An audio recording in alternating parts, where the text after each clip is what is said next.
Welcome back, YouTube, to On the Ground. So I finally got my registration in. Yeah, in Wisconsin you have to have that, and you have to have that number, this number right here, with on a little plate. It's like it's a little plate, 7 inches long, like 5 inches wide, somewhere back here. But anyways, you have to have that in Wisconsin. I'm gonna see about taking these wheels off, jacking it up, and taking that skid plate off, and putting that CRC stuff on it. I may include it in this video. I'm kind of tired today. Had to work late last night. Might wait till tomorrow. I don't know. But I'm planning on doing that. I don't know yet, these plastics off. These plastics off so that I can get in there better, see and stuff.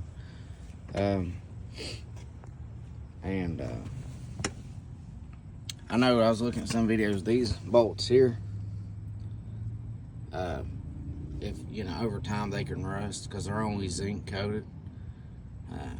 It's a corrosion protection, or it's got corrosive protection on it, but it still can rust over time.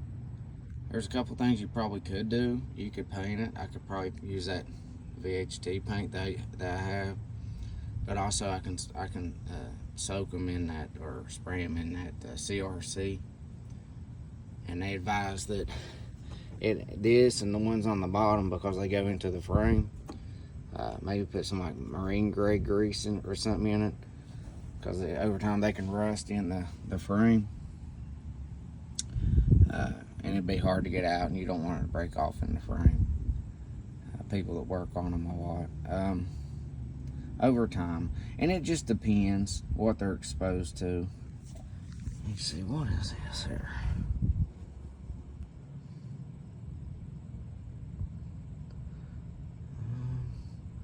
We'll have to look at that. Never seen that before. But yeah, the goal here is to coat all the frame and up underneath it, and all the bolts and stuff with that CRC. Again, I don't know how bad it would be, all the metal and stuff, just riding. But if I go riding up here and I ride on the roads I don't want to get that road salt and brine, if it's wintertime, all up in there. So I think it'd be prudent just to go ahead and coat all that with that stuff. And there's some place, I don't know where I think that water can get in the frame and rust the bolts. I don't know where. I'll have to do a little more research on that. And it can corrode them in there, but I don't know where. And again, it may not really be an issue, but just to avoid it, because I know road salt issues are a very present thing to deal with up here in Wisconsin. But I got this thing, let's see, almost halfway paid off, more than halfway in total. So I ain't got too much more to go. Get it paid off soon. But yeah, so that's what I'm gonna probably do, either today or tomorrow. Pretty tired, but yeah, I'll get this paid off, or almost paid off. I do want to try to get that factory break-in oil out before winter. I'm not sure how that will do, and like below 20 degrees. Oh, I don't know if I mentioned it, but I did sell that Honda 300. It ain't here no more. I did sell that. The guy drove all the way up from Illinois, 3 hours, got it. So I didn't even have to put the fenders or nothing on it. I just wanted it as is. He's seen it run good and everything. So, but yeah, so I need to get a helmet. I get that plate.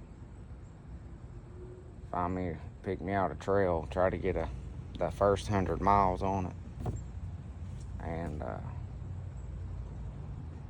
get that break-in or that factory break-in oil out. Just put regular Honda Pro GM4 10W30 in it for now, and then maybe try to get it out one more time before it gets real cold and ride it for, I don't know, 50, 100 miles or something.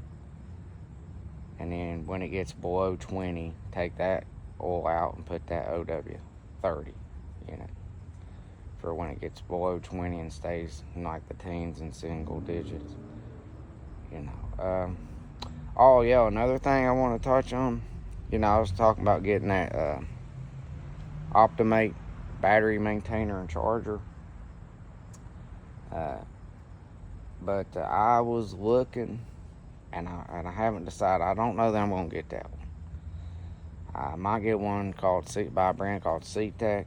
It's more expensive, but it's supposed to be better.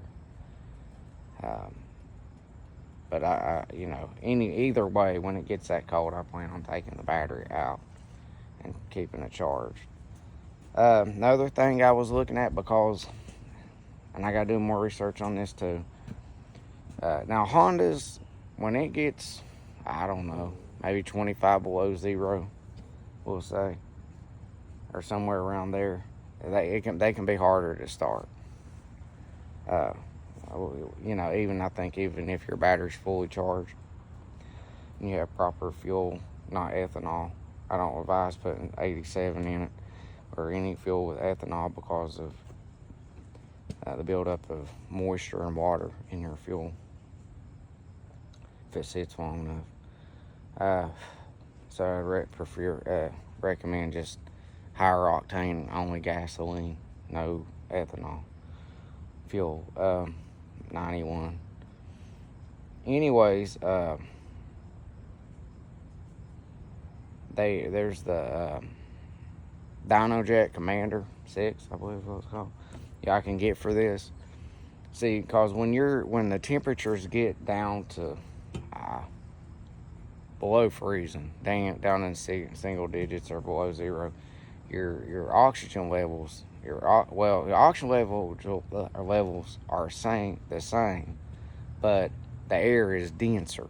Okay, so your air fuel mixture changes. So you need more fuel present, for it to start, on the first or second try, pushing a starter. Instead of constantly trying, and sometimes people can't get them start, even a Honda. So, but the source of that problem is your air fuel mixture. You need more fuel present. So with that DynoJet Commander, I was looking into that. I want to see if I can. It's just a plug and play thing, and it don't mess with the computer. It remaps the jetting, but you can unplug it and plug it back to the factory when it goes back to factory settings. It's not a big issue. But you can change your air fuel mixture and stuff like that and timing. But all I want to do is just to adjust the air fuel mixture. Not really the timing, I don't think. Just so that when I go to start it starts right up. See, as much as negative as I've talked about Can-Ams, the one thing that Can-Am does have going for them is when it gets like 25 below, 40 below, their fuel injection system is better for extreme colds. They make Ski-Doos, snowmobiles, so they will start better than a Honda. Not necessarily better overall, and I've emphasized my reasons why. But you may be able to remedy that with that dyno Jet Commander 6 for Honda Rancher. Another thing I want to mention on is the service manual for this. Now you can find a service manual for like a 2014, 2019, and maybe it's 2023, which they may basically be the same. But in the owner's manual, it tells you what service manual to get for this and where to get it. But they're out of stock. It's 61 HR 310 is what it's called. But it'll give you like all the torque specs and all that kind of stuff. Your valve clearance settings, adjustments, all that stuff. And it's like $50, but they're out of stock right now of that one. But you can get that same service manual for older models, which I said that they haven't really changed this ATV in a long time, which is one of the reasons why I got it. But I need to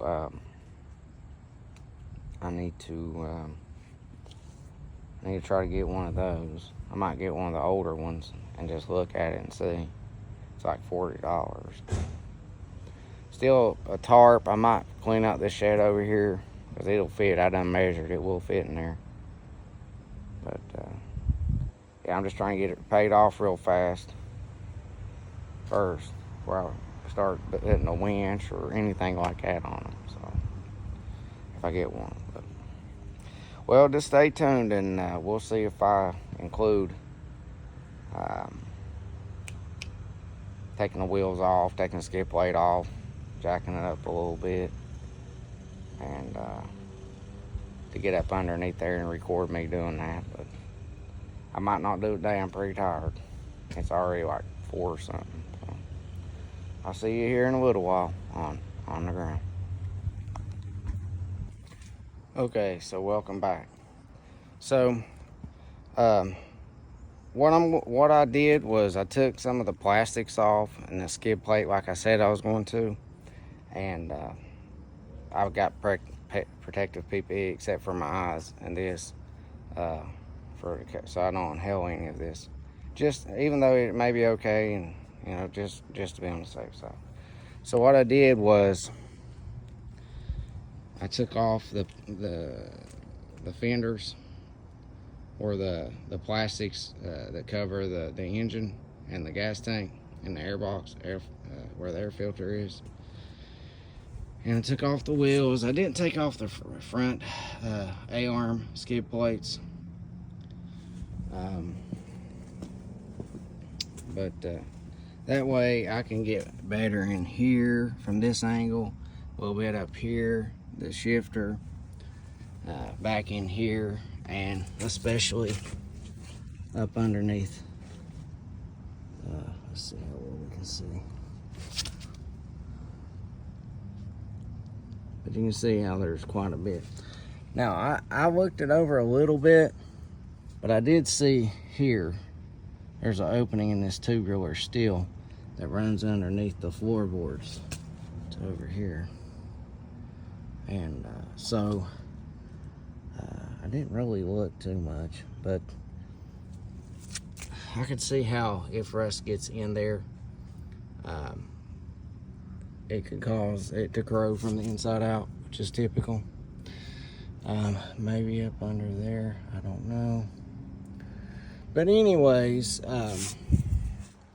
so that's the situation. Here's your air box.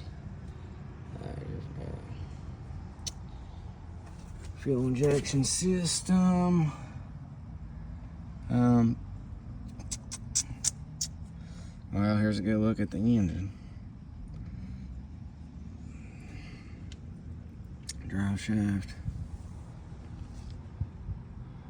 I didn't really look this over because it's kind of, the sun's kind of setting a little bit, so I didn't really get to out here. My neighbor, she had to change oil and she had a stripped old pan bolt, and I had to get that off for her, help her get it off. So, but yeah, I got the plastics here. I got the rims over here. I'm gonna spray in them too. Skid plate. There's this little skid plate that goes under the rear drive shaft that protects that boot right there. It goes right underneath that. I don't want to get it on the rotors, but it's okay. As you can see how they rusted even after the fact. Again, that's what I tried to avoid by painting it, and you can see it's held up thus far. We ain't been out riding or nothing, but I just didn't want to do it on that surface where it mounts to the actual hub. But and I got the bolts over here. I'm gonna coat them too. Maybe a couple coats. I don't know. It doesn't tell how long it takes, but I'm gonna go get the tripod and a little bit of marine grade grease I have. And when I put them bolts that go in the skid plates, you know, they go here and a couple here, and a couple back there, and 2 on the side. They're all 10 millimeter, and you'll have to use a 10 millimeter wrench, ratcheting wrench, preferably. Ball point worked just fine. It wasn't torqued down real tight or anything.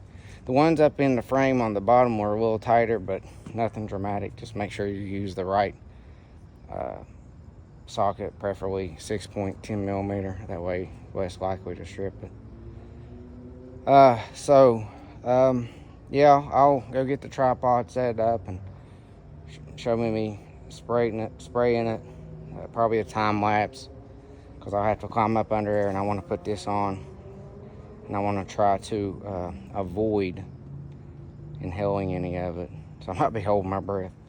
But so let me go get the tripod, set this up, and you'll see me applying it. I don't know again how long it takes to dry, but I washed it off, but it got dusty again, you know, because I had to wait a week. So I just took a regular shop towel and wiped off the dust on the metal framing and stuff, and I'll just do it that way. It was later over there. My neighbor, she took the car, drove it around some. Yeah, spent several hours doing that, but how it goes. So stick with me in this next clip and watch me spray it, and probably a good idea if you're in an area like that to do the same.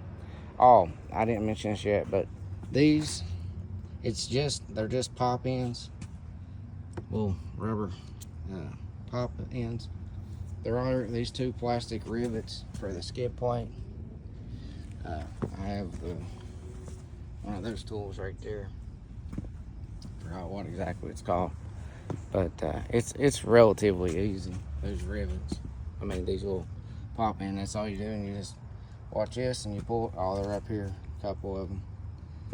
Just pop them out, and it comes out real easy, and it's just one piece. There's plenty of videos on YouTube for that, but yeah. So just stay tuned, and I'll show you the next section.